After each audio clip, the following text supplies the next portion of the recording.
Então, começamos. Boa noite, boa noite. Hoje nós vamos falar sobre uma parábola de Jesus deixa eu colocar, apresentar aqui, tá? Isso. Que a maioria das pessoas conhece como a parábola do filho pródigo. Mas esse nome, parábola do filho pródigo, não foi o nome que Jesus deu, né? Jesus não falou, vou dizer uma palavra, uma parábola do filho pródigo. Ele disse que ele ia falar uma parábola. E era sobre um certo homem e seus dois filhos. Por quê? Porque a parábola, ela é importante do ponto de vista do homem e de cada um dos seus dois filhos. E hoje eu vou falar um pouquinho sobre esta parábola para vocês, que fica em Lucas 15, de 11 a 32.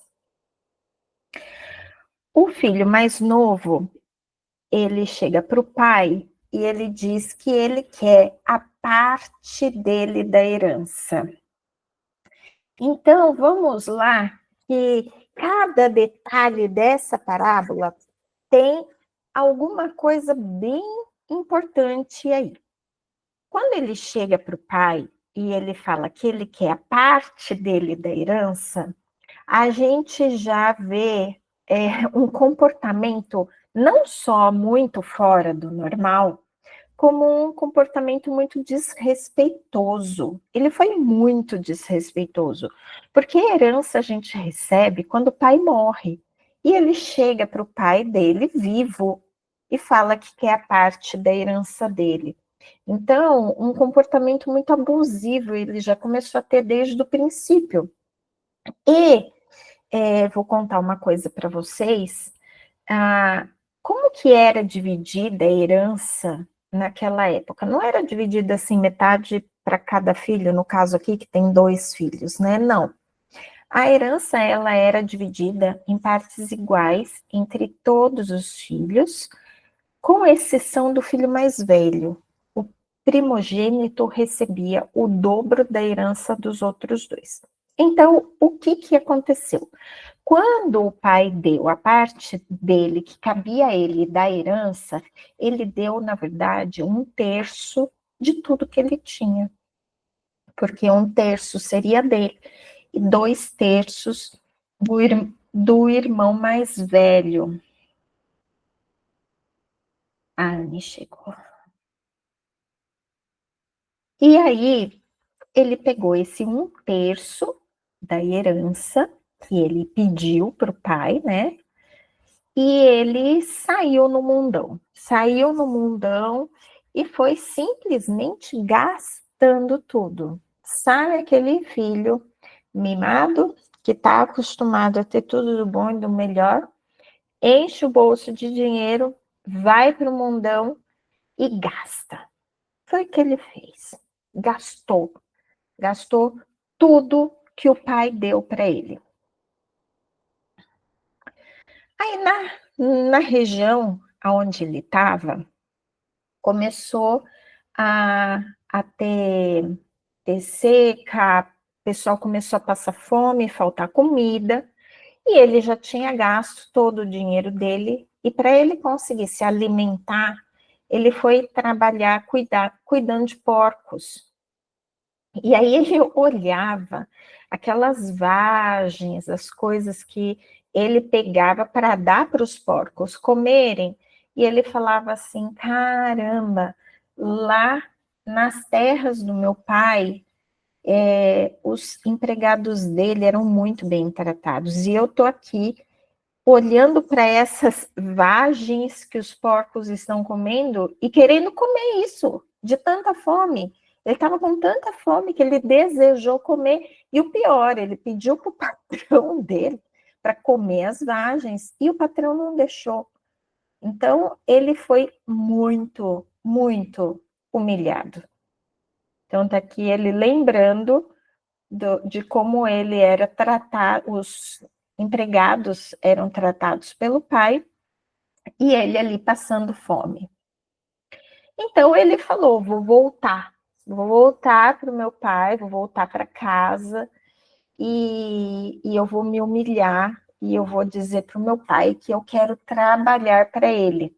Ele teve uma baita mudança de comportamento aí, né? Olha o que ele disse quando ele encontra com o pai dele. Ele fala assim: pai, pequei contra o céu e contra ti. Não sou mais digno de ser chamado teu filho. Então, a gente está vendo alguns detalhes aí que são importantes. Então, olha que ele chega diante do pai dele com reconhecimento. Então, primeiro ele reconhece que ele pecou, ele reconhece que ele errou, ele olha e ele fala: que erro que eu fiz, né? Que bobagem que eu fiz, eu realmente fiz algo contra o céu, quer dizer, contra Deus e contra ti, contra o pai dele. E depois ele demonstra arrependimento, porque ele não só reconheceu o pecado que ele viveu, que ele cometeu, como ele também muda de comportamento. Então ele volta para casa e ele quer se regenerar, ele quer mudar.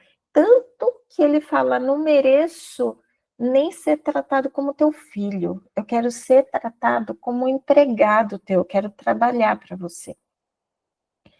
Mas o pai dele olha para ele, fica tão feliz dele ter entendido, se regenerado, mudado de caminho, mudado de vida, que ele prepara um banquete. Ele manda matar acho que era novilho, e aí ele prepara um banquete, chama as pessoas e fala: vamos festejar o retorno do meu filho. E o irmão dele, que estava lá no campo, voltando para casa, ele escutou todo aquele alvoroço que estava acontecendo e ele falou o quê? Chamou o carinha lá e falou assim: o que está acontecendo aí, que está todo esse alvoroço? E o rapaz explicou para ele que teu irmão voltou, teu pai está muito feliz, está dando um banquete, uma baita festa, porque ele voltou para casa, ele voltou salvo, ele voltou vivo, e o teu pai está muito feliz, e está todo mundo feliz. Só que não, né? O irmão mais velho fez essa cara de emburrado e ele não quis nem entrar para o banquete. Ele se encheu de ira. E aí, quando ele se encheu de ira e não quis entrar para o banquete, o pai saiu da festa e foi ter com ele, foi conversar com ele. Então, quando quando a gente está lá emburrado, chateado com as coisas que estão acontecendo, tipo uma ovelhinha perdida, né? Saiu do rebanho, tá lá. Aí, o que Deus faz? Deus sai da posição dele, vem se encontrar com a gente, igual fez com o irmão, porque essa, lembra, é uma parábola que Jesus está contando, mostrando como que é o comportamento nosso e dele no sentido de pai, né? Então Deus, ele sai do posicionamento dele, vem se encontrar com a gente quando a gente faz essa cara de empurrada porque não está gostando do que a vida está apresentando para a gente. E vem e insiste ainda: ô meu filho, eu te amo também, não fica triste não, vem participar do banquete junto com a gente. Mas ele continuou, né? Continua zangadinho. O que ele responde?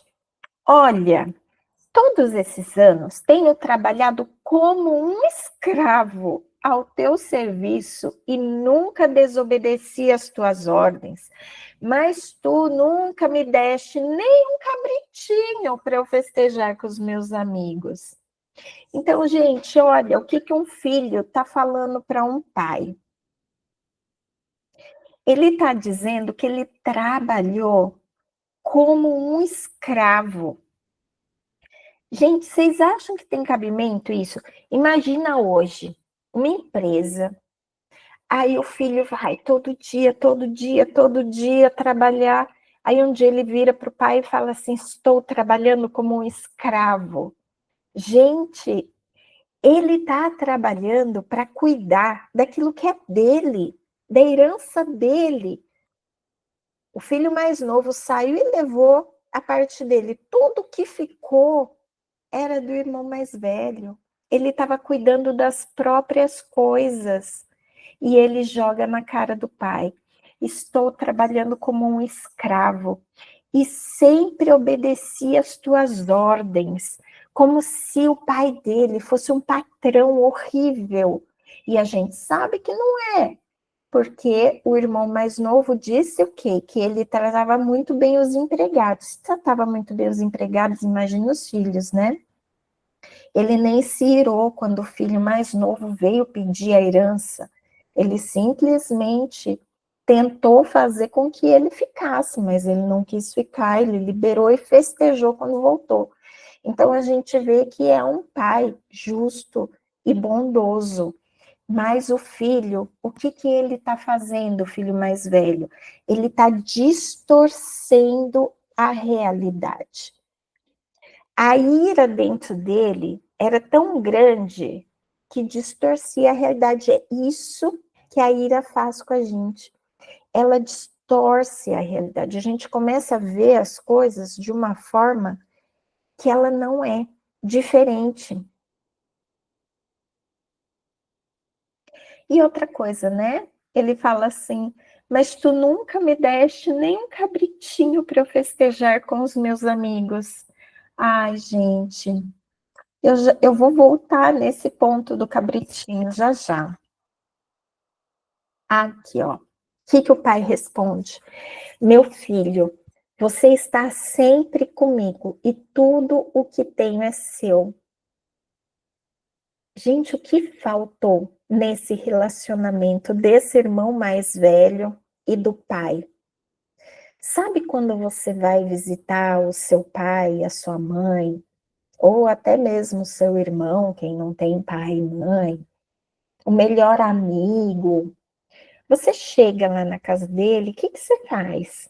Você senta no sofá, você já sabe que cantinho é mais gostoso, pega a almofada, ajeita atrás. Ai, tô com sede. Levanta, vai pegar água, não espera ninguém te servir. Tô com fome, abre a geladeira, vê o que tem dentro, pega, come. Você não fica sentado que nem uma visitinha, esperando vir uma pessoa e te servir e ficar te oferecendo. Não é? Quando você vai visitar o pai, a mãe, o filho, você simplesmente abre a geladeira, pega as coisas, quer comer. Ai, faz um café aí para mim. Não fica esperando servir, pede o que quer. Não é assim? Porque você tem liberdade, intimidade. Só que esse filho mais velho, ele pecou nisso. Ele ficou lá trabalhando, se matando, cumprindo, fazendo todas as regrinhas, seguindo as regrinhas, e no fim ele não tinha intimidade com o próprio pai. Ele não tinha reconhecimento daquilo que ele podia ou não podia fazer, do relacionamento deles. Aí ele fala assim para o pai, mas quando volta para casa, esse teu filho que esbanjou os teus bens com as prostitutas, matas o novilho gordo para ele. Gente, o que é isso? É inveja. Ele sentiu inveja.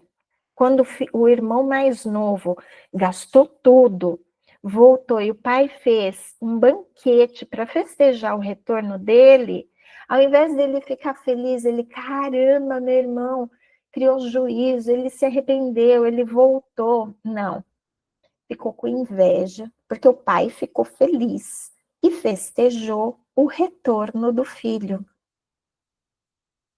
Aí o pai responde: nós tínhamos que celebrar a volta deste irmão e alegrar-nos, porque ele estava morto e voltou à vida, estava perdido e foi achado. Eu quero que você se coloque no lugar desse irmão mais novo que saiu.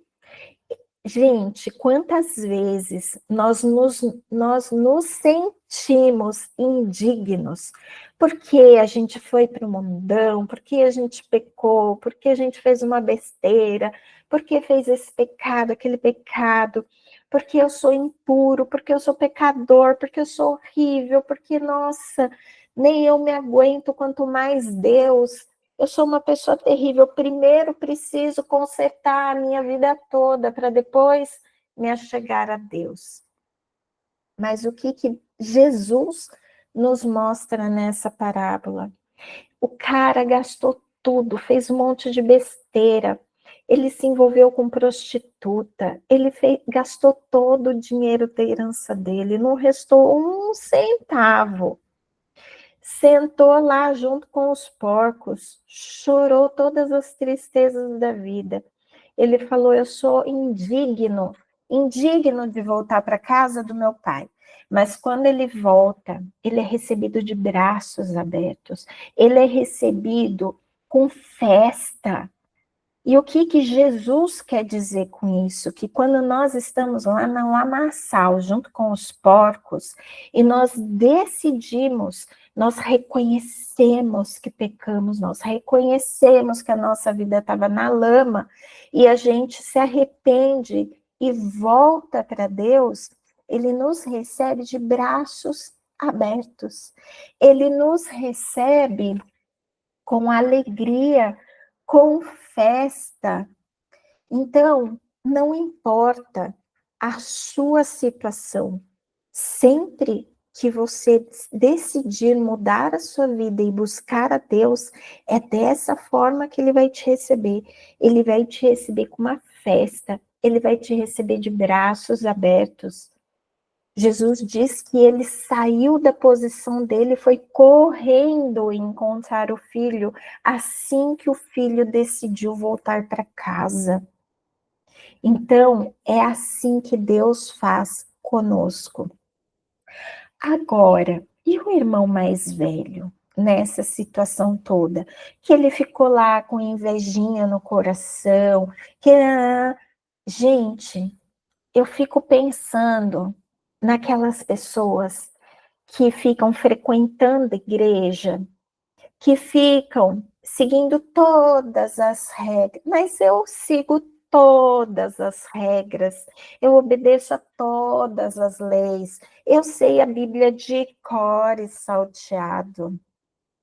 Aí chega aquela pessoa que vivia no mundo, que é todo tatuado, que se drogava, que isso, que aquilo, chega aqui na igreja, em uma semana já foi batizado, já recebeu dons espirituais, orou pelo fulano e o fulano foi curado, e que não sei o que, e eu fico assim, olhando para ele. Isso é uma injustiça. Eu estou aqui na igreja há 37 anos. Eu faço tudo que a Bíblia diz para eu fazer, tudo que o pastor diz para eu fazer, tudo que o padre diz para eu fazer. Eu faço tudo certinho, eu sigo todos os mandamentos. E Deus nunca me deu um dom. E Deus nunca que eu fiz uma oração e a pessoa foi curada. Olha isso. Só que frequentou a igreja e não tinha intimidade com Deus. Não adianta conhecer a Bíblia de capa a capa, não adianta seguir todos os mandamentos e não ter intimidade com Deus. Não adianta ter uma vida toda certinha, bonitinha, e não ter intimidade. Quando chegar lá na casa, não vai poder abrir a geladeira. Jesus fala o quê? Você não sabe que tudo que eu tenho é seu? Você não precisava me pedir um cabritinho para festejar com os amigos, você podia ter feito o que você quisesse. Quando nós temos intimidade com Deus, nós recebemos todas as boas dádivas que Ele tem, os dons, os ministérios, a gente vai poder fazer e acontecer para que o reino de Deus cresça nesta terra. Nós vamos ser aquelas pessoas que realmente fazem alguma coisa, que pode sentar sentar no sofá do lado de Jesus, bater um papo com ele e ter uma amizade íntima.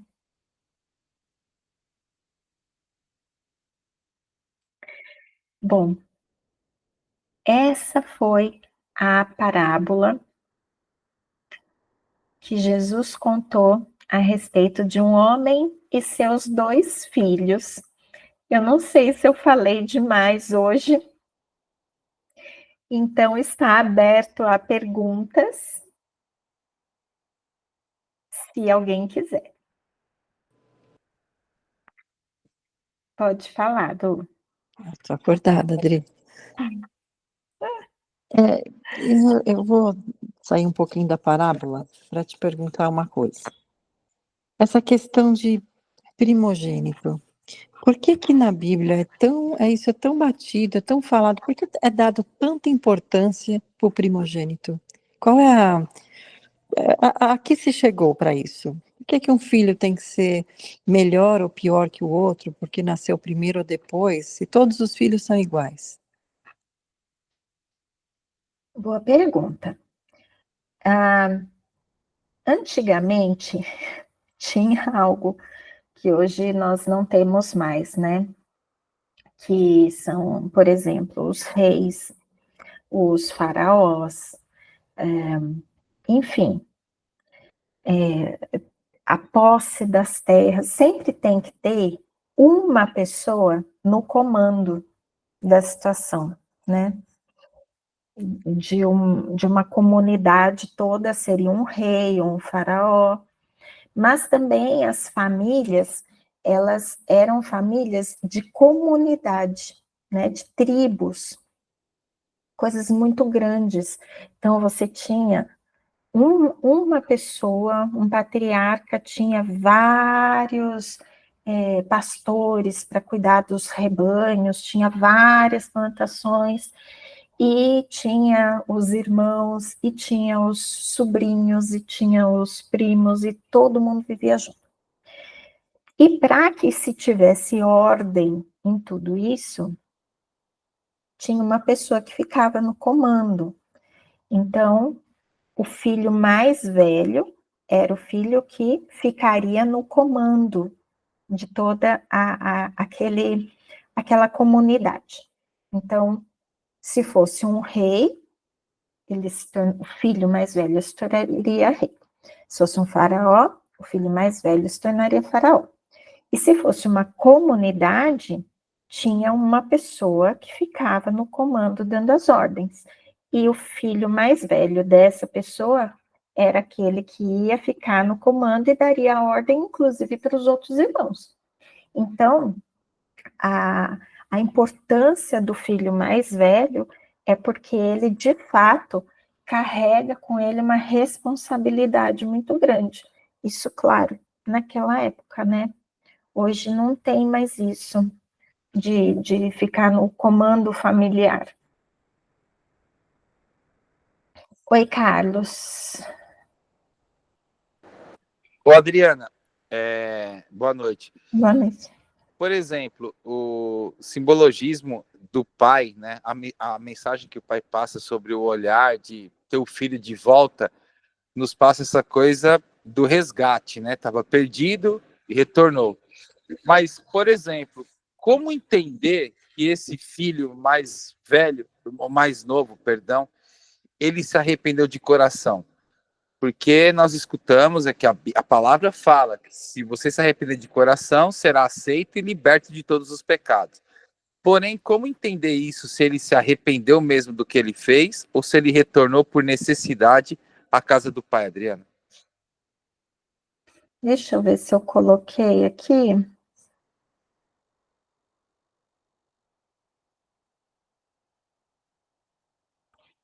As palavras que ele disse. Olha aqui, ó. Pai, pequei contra o céu e contra ti. Não sou mais digno de ser chamado teu filho. Ele usa palavras muito fortes. Palavras que não foi aquela pessoa que chegou de uma maneira tão ingrata, tão soberbo. Aí, pai, eu vou cair no mundo, me dá aí a herança. Aquela pessoa que pediu a herança tendo um pai vivo, aquela pessoa soberba que não olhou para trás, que simplesmente foi embora com o bolso cheio de dinheiro e gastou tudo de uma forma bem feia, né? Digamos assim. Quando uma pessoa dessa fala essa frase, pai, pequei contra o céu e contra ti, não sou mais digno de ser chamado teu filho. Essa frase, ela mostra que ele estava extremamente arrependido. Vamos lembrar que isso é uma parábola que Jesus contou. Não é uma pessoa real. Então, Jesus, ele usou palavras para demonstrar que ele estava arrependido de coração. A intenção de Jesus era justamente dizer: a pessoa que se arrepende de coração, se arrepende de verdade, reconhece que pecou, que errou, ela se arrepende, muda de vida, porque muda, porque ele foi e ele reconheceu e ele voltou. Então ele mudou. Ele voltou para os braços do Pai. Então, isso mostra que ele teve um arrependimento de coração. Lembrando, é uma parábola e Jesus queria deixar claro o arrependimento de coração nessas palavras, através dessas palavras. Você quer. É a mesma mão que está levantada ou você levantou de novo, Du? Não, é a mesma mão que eu esqueci de baixar. Tá, eu vou parar a gravação para o pessoal que está assistindo e a gente continua conversando. Então, boa noite para vocês que estão no YouTube.